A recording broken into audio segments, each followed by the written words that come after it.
Salut, bienvenue à tous dans la suite de la vidéo concernant les murs. Dans cette vidéo, nous allons voir la deuxième partie des paramétrages des murs. Nous allons continuer le paramétrage des murs. Ici, nous allons modéliser un mur avec toutes ses parties. Nous allons sélectionner ici l'onglet mur et en vérifier tout ce dont nous avons vu dans la vidéo précédente. Nous allons venir ici cliquer dans modifier le type. Lorsque nous cliquons dans modifier le type, il y a une fenêtre qui apparaît. Vous constatez bien que nous sommes ici dans mur de base générique 200 mm. Si nous modifions l'épaisseur de ce mur ici, nous allons avoir une modification du mur de base générique 2200 mm. Ce qu'il faut faire, c'est qu'il faut dire à Revit que nous voulons dupliquer le mur de générique 200 mm pour qu'il laisse par défaut le mur générique 200 mm de Revit, mais ici il crée un autre mur à partir du mur générique 200 mm. Donc je viens ici, je dis dupliquer, j'appelle ici mur de 20 cm, bien mur de 20 cm, et je clique ici OK.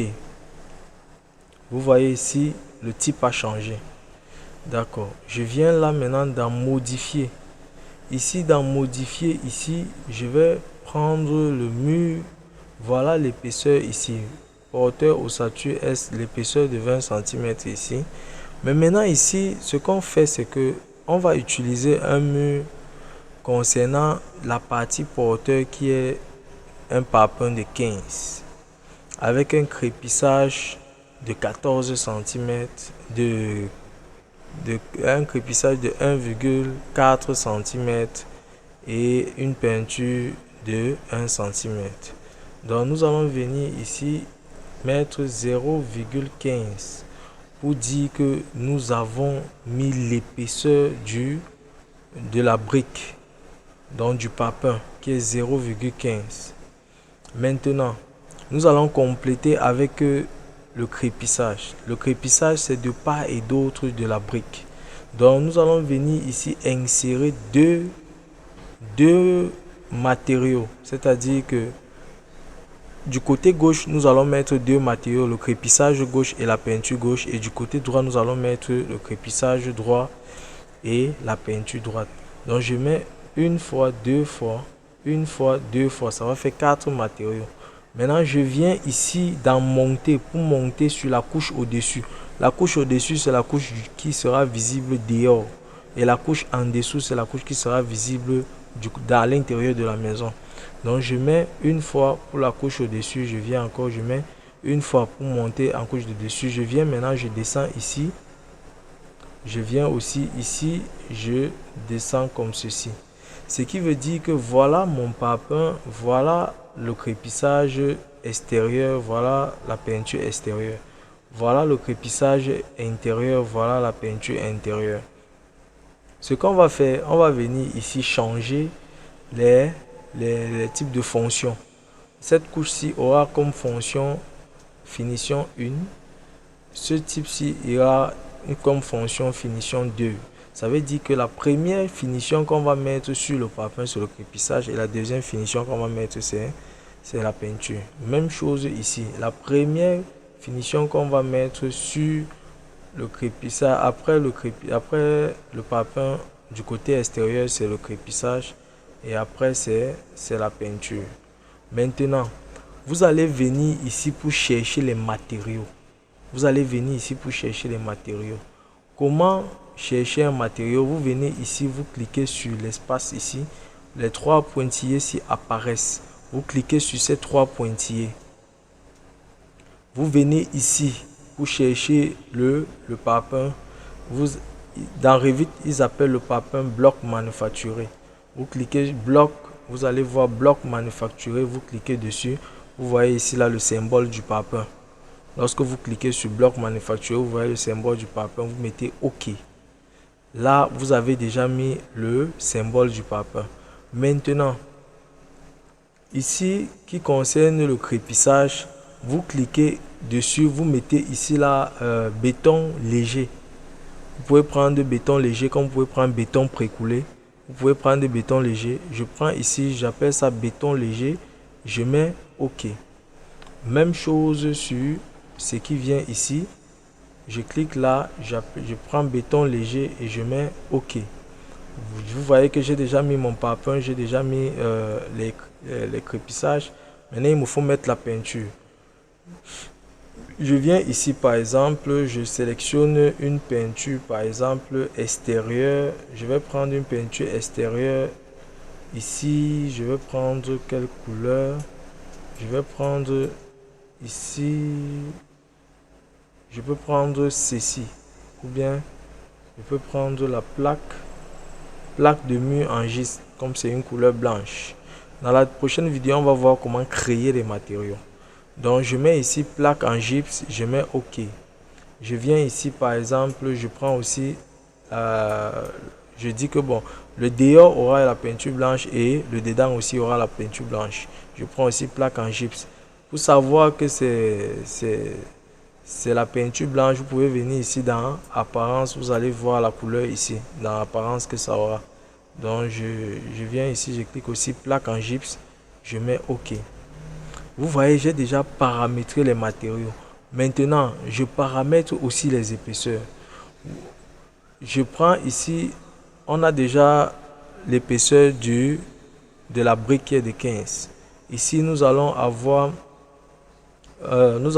ici une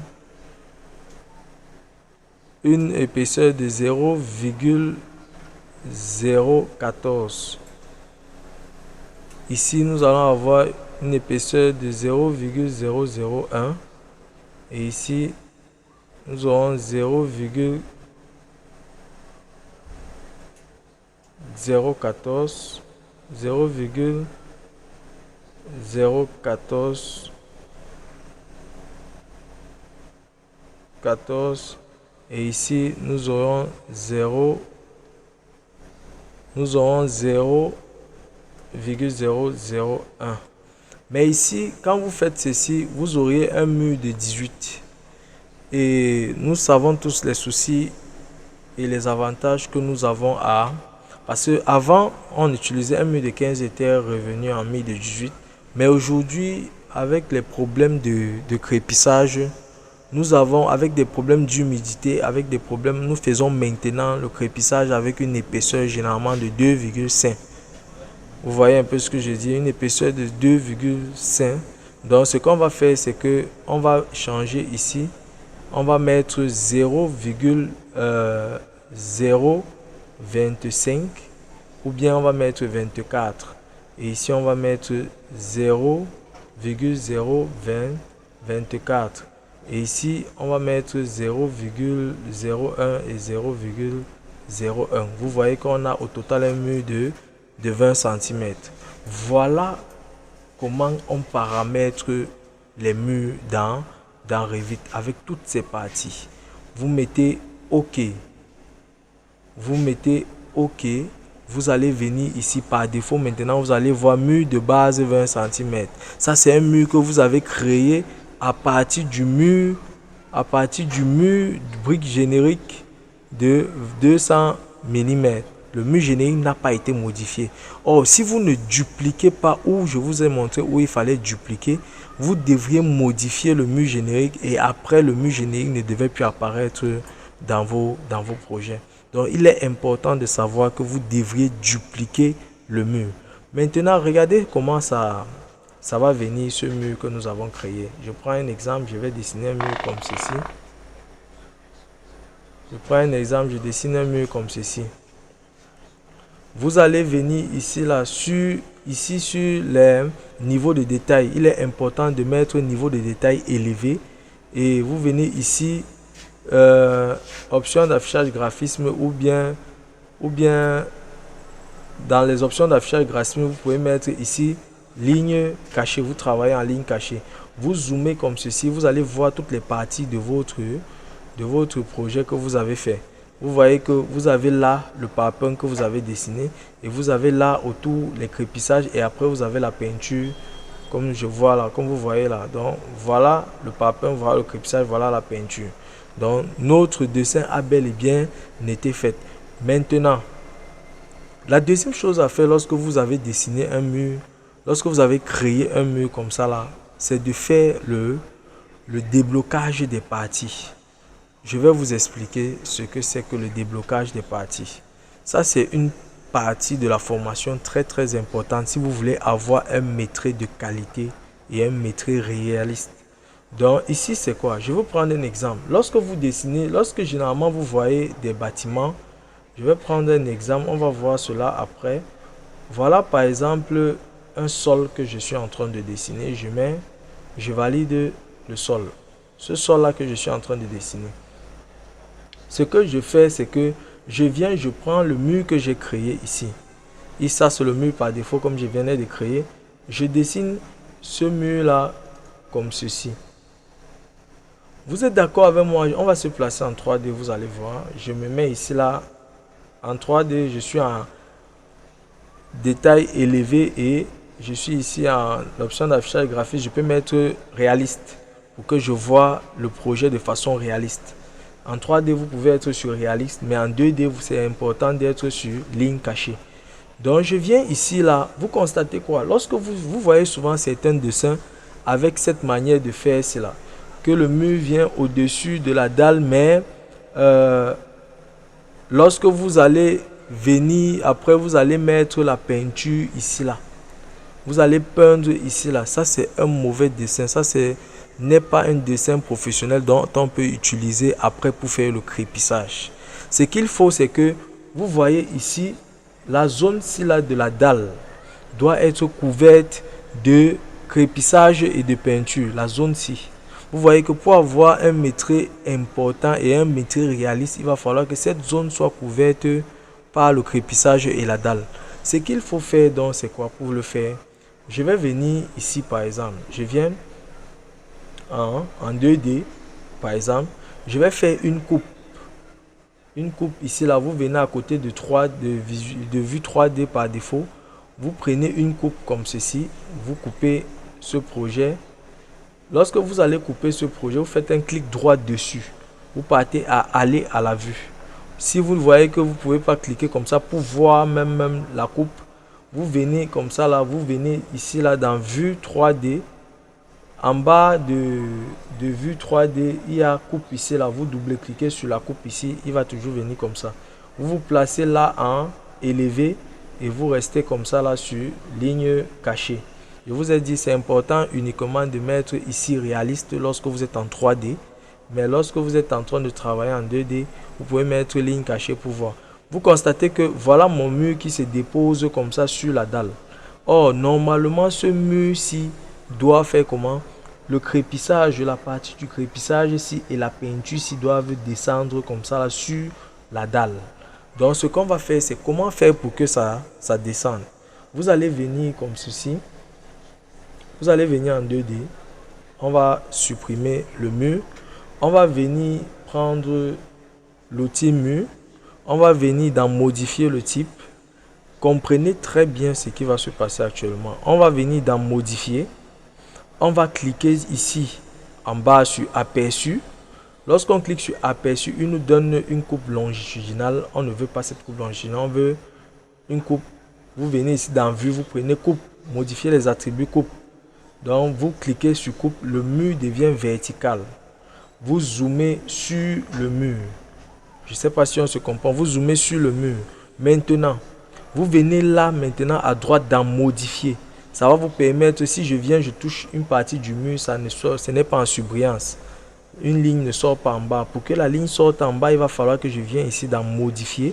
Je viens, je clique dans modifier. Là maintenant, je peux venir, je sélectionne le bas d'une couche. Lorsque je clique sur le bas d'une couche, un cadenas sort. Je dois approcher mon curseur jusqu'à ce que le cadenas devienne orange. Je clique dessus pour déverrouiller la couche. Je fais la même chose pour la couche de peinture. Je me place là jusqu'à ce que ça devienne le trait soit sur la couche de peinture, je clique et je viens toujours la même chose jusqu'à ce que le cadenas devienne orange et je clique dessus. Lorsque c'est fait, je mets OK, et je viens comme ceci dessiner et je viens là, par exemple, je viens mur, je vais prendre extérieur. Je viens là, par exemple, dessiner comme ceci. Lorsque je dessine comme ceci, je viens dans la coupe qu'on avait fait. Vous voyez comment c'est. Lorsque je clique sur mon mur, vous constatez que là, il y a deux flèches maintenant. La flèche-ci là, c'est la flèche qui concerne les deux autres parties. Et la flèche-ci, c'est la flèche qui concerne le crépissage et la peinture. Vous voyez que je n'ai pas, normalement, je n'ai pas bien fait ma coupe. Ce que je vais faire, c'est quoi? Je vais venir dans 2D, mais en coupe. Je vois ça en coupe. Par exemple, je vais sélectionner le mur. Je vais déplacer, par exemple, je vais déplacer ce mur de là. Je vais déplacer ce mur de là à là. Ok, voilà comment le mur est, par exemple.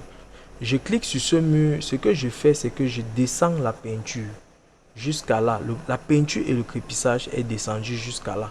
Ce qui vous fait que lorsque vous allez arriver en 3D, vous allez voir un projet comme ceci. Vous allez voir un projet comme ceci qui sera très très professionnel. Vous constatez quoi? Vous constatez que je peux mettre là en ligne. Vous voyez un peu. Lorsque c'est là, vous constatez que le projet a été très très bien fait. Vous voyez. Là, c'est comme ça qu'on travaille de façon professionnelle. Lorsqu'il va s'agir de faire le métré, on va faire un métré propre et clair. Donc, c'est comme ça que on dessine un mur. À la suite de la vidéo, nous allons voir comment régler certains détails sur les murs.